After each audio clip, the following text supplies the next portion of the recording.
All right, so hi everyone. Thanks for having me. My name is Josh Temple. I am full-time a analytics engineer at Spotify and also working on a data quality project called Spectacles, which is a continuous integration and automated testing platform for Looker and LookML. I'm going to chat about that a little bit more in a minute, but I'm going to start off with a presentation on habits that I think highly effective business intelligence engineers have, and I'm going to scope this a little bit more tightly by saying these are the technical habits of highly effective business intelligence engineers. Of course, there's lots of things that people do that aren't just writing code, but these are the technical things that I've noticed make a really good engineer in the BI world. And so I'm going to talk through these 7 things quickly. I'm going to start with the first one, which is version control. Now, I think I have experience personally with Looker and LookML, so you'll probably hear some bias there around the tools that I've used, but I also think these habits apply very well to other tools, even if you're doing something like, something like John mentioned, where you have Spark jobs or SQL queries being written by analysts. There's still ways that we can apply these habits. You just may get to the end of my talk and think that I'm pushing Looker, which is sort of true, but I think there's lots of learnings to be had here. So the first one is version control, and version control is incredibly important in the BI world and any kind of programming practice, because it allows you to ensure that you have history that you can maintain for rollbacks. When things don't go well, it's very easy to revert to a previous version. You also can experiment non-destructively. So it's once you kind of learn how to use Git and version control, it's really helpful to be able to take a branch off of something, begin working on it on your own, break it if you need to, and then follow a code review process to merge it back into production. And versioning, code around transformations for data is great. If there are ways that you can even version the content, that's even better. Being able to see the changes that people have made and have a change log is extremely helpful.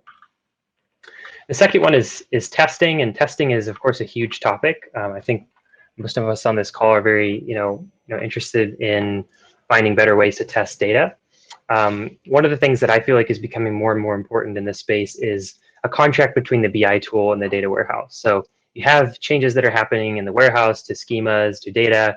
You have changes that are happening in the BI tool. So finding a way to make sure that there's a pre-tested agreement as to how that data should look before it's used for important dashboards, reports, and things like that is extremely, extremely important. Also, confirming that your data, hits a lot of different parameters, like it exists, first of all, is helpful. Uniqueness is really important when we're thinking about aggregation, freshness, all of those things, and having tests that can check those different parameters is extremely useful.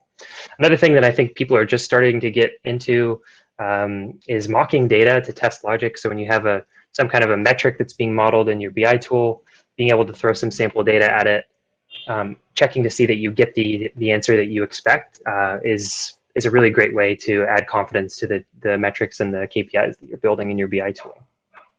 You can also sanity check against known values. So if you knew that your revenue was 250,000 for a given month, you can make sure that that's always the case. And if there's ever any kind of a regression in your code that would change that for a dashboard or something similar, then you'll be alerted to that in advance.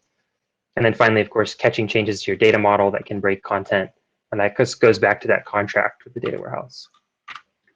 In the same vein of testing is continuous integration. So if you're not familiar with this term, it's really the idea around automating the running of those tests on code that has not yet been deployed into production. And so this really allows you to enforce things like code style, to check for bugs. It's also helpful because it kind of removes the case where someone is just YOLOing code into production. I was reading about a really awful horror story with a finance firm back in the early 2000s where they forgot to deploy code to one of their 8 production servers, and it actually bankrupted the company in 45 minutes. So, CI is a great way to make sure that you're deploying code correctly and following all of the necessary steps. It also helps with code review because you can automate the boring stuff of checking for, SQL errors and things like that, and you can focus on the actual interesting logic and design. And so this went a little fast there, but if you are in Looker, you should definitely be using Spectacles, which is a product that I'm currently building. Spectacles is a continuous integration tool that lets you check the SQL in the dimensions in your LookML, as well as checking content, checking data tests, and things like that. So really useful to be able to use something like Spectacles. Also, code review is a really useful habit as well. Of course, most of you probably do something like code review already. But code review is a great way to cover, help your teammates improve and learn, give empathetic feedback, etc.